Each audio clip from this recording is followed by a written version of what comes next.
Donald Trump's reckless action cut off funding to law enforcement, farmers, schools, child care, veterans, and health care. While he was out golfing, he threw the country into crisis. This is not bold. It's not leadership. It's stupid, buffoonish, childish of exactly what they did.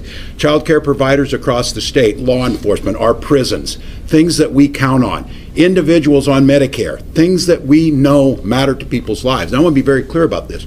Minnesota is a state that pays far more into the federal government than we get back. Those are our dollars that he is stealing unconstitutionally. After Donald Trump announced his federal funding freeze, Democrats jumped into action not only to warn and comfort communities and individuals who did not know what would be next in the coming days or even the coming hours for them. People wondering if they will be able to have their health care. People wondering if they would be able to eat that night. But Democrats also jumped into action to message against what has already been a disastrous start to this Trump administration. Only a few short days, which it felt like very, very long days. And yet so much damage has been done. And one of the best Democrats delivering this message was Governor Tim Walz, someone who should be vice president right now. And when you watch his takedown of Donald Trump, that has left him furious. You will know exactly why if you don't already. And we are going to get into that. But before we do, if I could quickly ask you to leave a like on this video.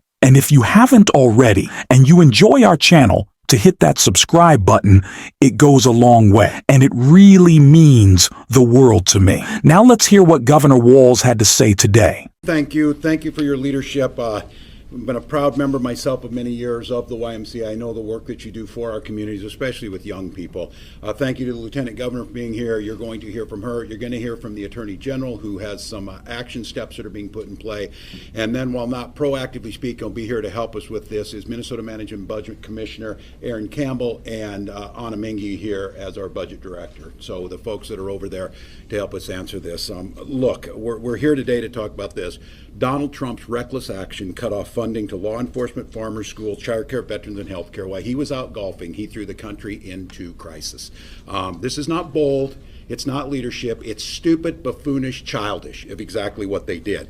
Child care providers across the state, law enforcement, our prisons, things that we count on. Individuals on Medicare, things that we know matter to people's lives. And I want to be very clear about this. Minnesota is a state that pays far more into the federal government than we get back. Those are our dollars that he is stealing unconstitutionally. Congress, as I served, as Attorney General Ellison served, appropriates the dollars. This is so far beyond the pale to try and pull these dollars back. And the real thing about this was he has no idea. I understand this. Donald Trump has no idea the implications on this. The folks who did it very well know. This is right out of those 900 pages in their Project 2025 to undermine this country. It will not stand. It cannot stand. And I have asked our members of Congress. I've spoken with Senator Klobuchar and Smith. I've spoken with Representatives McCollum and Craig. Left messages for our other members to get on this. I have heard nothing other than Representative Emmer saying he 100% agrees with this, and this is what the American public voted for. Not a mandate to defund the YMCA, to cut funding to hospitals, to cut funding to law enforcement. Never again will the Minnesota press ever write a story about law enforcement funding without adding that Tom Emmer cut funding to police in what he supported in this. It's an outrageous power grab. It undermines Minnesotans, and I want to tell you, we are here to do all we can to protect Minnesotans, but I cannot promise you that we can make up the nearly $2 billion a month of our money that is being held illegally by the Trump administration. Dollars that make a difference in the things that we do. I would suggest that Representative Emmer stand up for the Constitution, stand up for the House of Representatives, be more concerned about helping Minnesotans than flying on Air Force One next to the president, and get this work done that needs to be done. We will do everything in our power to make sure we can fill the hole. I continue to say that to folks. MMB, our folks that are there, our agencies, the Attorney General's office, organizations and nonprofits across the state. Most folks were up all night last night as we dealt with this being thrown on there with no guidance. I know you have a lot of questions. I have a lot of questions because not one damn person thought this through. I'm hearing within the last few minutes, oh, no, the Medicare thing was just a fluke. It's unrelated to this. That is bullshit. There is absolutely no way they didn't know exactly what they were doing. We were trying to submit a $350 million reimbursement to make sure that our finances, which, by the way, we pay our bills, I pay my bills, we balance the budget in this state, I balance my budget. We couldn't submit that because of what they did. That is reckless. It's putting our credit rating in our good standing. It doesn't surprise me because this is a guy who never paid his bills, never ran a business that worked. This is not Trump stakes. This is the state of Minnesota and its people's lives. These are children in there expecting to come here, parents expecting to put them there, and now to be put at risk over this just reckless proposal or whatever this is. It was not even well thought out. But again, the folks behind it, they know what they're doing. So my words on this are going to be simple to the Trump administration. We'll see you in court. And I would just say before we take questions on this, just to be clear, agencies are preparing to implement because unlike Donald Trump, we follow the law. And we will follow the law as it's put. And I want to make note of this, understanding the position that I'm in. I understand that the people voted, and Kamala Harris and I lost an election to Donald Trump. 77 million people voted for him. That's 23% of the population. That is not a mandate to squash the Constitution. It's not a mandate to break the law. It's not a mandate to throw out all of the things that we know make this country works well. I will work with this administration where we work with them and where they're lawful and it's in the interest, but this is not one of those. This is not one of those places. This is an illegal power grab meant to hurt the public. Why he golfs, and the sycophants in Congress apparently. Why have a Congress if they're not there to do it? Just let him appropriate. Let him decide where the money goes. You don't need Congress. That's their major responsibility. That's their number one responsibility. And they seem fine. But Tom Emmer says perfectly fine. This is what we voted for. All right. I want to go back. St. Cloud, did you vote to cut funding to your police? Did you vote it to cut the funding to the prison out there? Did you vote it for the Head Start? Did you vote to cut the money for the hospitals? Because that's exactly what they did. So with that, we've got more questions and answers. Minnesotans know that we will do our best. Again, I tell you that we'll be prepared for this. Trying to cash flow this and fill the gap is very, very difficult because of the size of what they've done. With that, yeah. Yeah, you mentioned the urgency of this, and you bring up everyone who's affected. For Minnesotans out there that woke up with this news that find out they're also affected or question they're going to be, do you have any suggestions for them?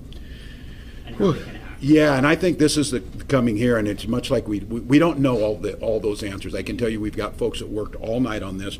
We've got agencies and partners, governors. I was on the phone last night with governors. We're on with the National Governors Association. That is the bipartisan group that works together. I do not know if they've gotten out a statement yet. They were working on it as of yesterday. The Attorney General's Associations are working on this together. And I think the thing many of you in this room have figured out on this too is you think you're in a red state, things are okay? Things are not okay in red states because they're more dependent on federal services. They have more people in poverty, have less state services to provide for them. So I need to see some governors show some courage in these states, stand up and make the case and stand up, and I think that will happen. So we'll just tell them, keep watching the news. We'll try and get it out. As the commissioner said, we're not exactly certain. I do know we had a reimbursement in the tune of about $350 million that was rejected this morning. It is. They defunded the police, and they said it was okay with them. Like, I don't know how many times I can scream this, and we're working, we're trying. I'm being very judicious last week of things that are coming out there, understanding how we make this, but this is outrageous. So let's be clear, and that puts us at risk. Programs that are at risk, we haven't even touched on, because we don't know the extent of this. The things that don't go directly through the straight, like NIH funding. If you get funding cut to a research project that's 7 years in the making and they don't get the funding, that's the end of that. You don't just get to go back and put the money back in again. So we're in contact with our nonprofits. We saw they were out there, in contact with the university, in contact with the Mayo Clinic. But it's just another one of those that it's just I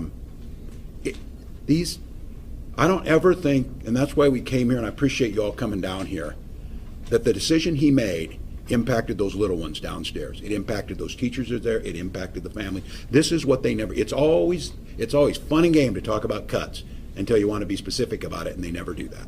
Going back to the budget, you've got enough going on with the House not functioning. I mean, where do you see the budget going? I mean, should Minnesotans be worried about it, dragging on, going to a special session? How does this impact that? Here in Minnesota? No, I would encourage them. The Supreme Court made it clear last week that the illegal power grab needed to end. We all know it's 67-67. Get back together. Now more than ever, we need them in there because we're going to need some help. When these things go through, and I assume he's going to continue on with what he's doing, we're going to need the Minnesota legislature to be there to provide some of that firewall, and we're going to need some help. So I fully expect them to get back to work. As far as our budget of putting out there, yeah, it's going to be dramatically impacted because we're dependent on those foreign funds or those federal funds. And I don't know how many times, and I hope this story gets out there, Minnesota is a state that pays more in. These are our tax dollars that we already paid. Our duly elected members of Congress enacted them. It was signed into law by the president, and we are now paying the bills on those things. And he said, no. I know why he went bankrupt. You've got to pay your bills. This is not going forward. This is not other things. And the vagueness is that it has communist or Marxism in there. I guess that's our roads. I got to tell you, nobody built a private road in this state. He's right. We collectively built those roads together. Is that what we're supposed to interpret? That we can't spend any money on roads because it has communist undertones or whatever the nonsense in their letter was? This isn't even Banana Republic territory. This is beyond that, what they've done. Why do you think these portals came back on right now? Because the American public said, are you out of your damn minds? And everybody said it, so they came back. These people control our nuclear weapons. These people make decisions with our allies. This is a great example of the ineptitude and chaos. This is not conservatism. This is not anything. This is just amateur hour cruelty and throwing things at you. Can you imagine how much money this has cost?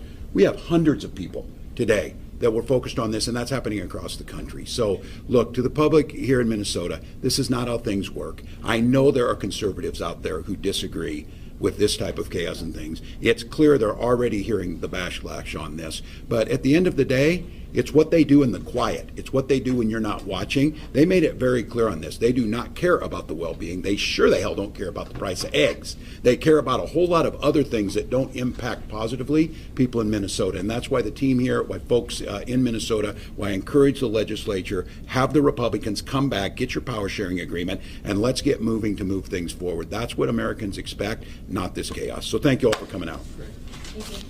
Thanks for coming. Like I said, if you were confused for any reason, and I don't know why you would be, if you watch this channel, why that man right there should be vice president instead of J.D. Vance. Now, you know, and it's so painful to watch Trump out playing golf and rage, posting about Jim Ayasta or Mark Milley, while tens of millions, no hundreds of millions of Americans are worried for what's next. People who were promised lower prices now don't know if they'll have their SNAP benefits. People who were promised cheaper rents now don't know if they could pay their rent under Donald Trump. Fear, chaos, concern, confusion, constantly. That is what this administration is already. And we need Tim Walz. We need Jasmine Crockett. We need Chris Murphy. We need AOC. We need Jamie Raskin, Governor Newsom, stepping up right now. And they are. And we are going to try to do that on this channel as well. Delivering the message not only to settle this confusion, but to help fight our way out of this chaos. And if you want to support that, as always, you can hit that subscribe button. You can leave a like on this video. And if you're stuck around at the end, you can drop a blue heart in the comments. And until next time, I'll see you soon.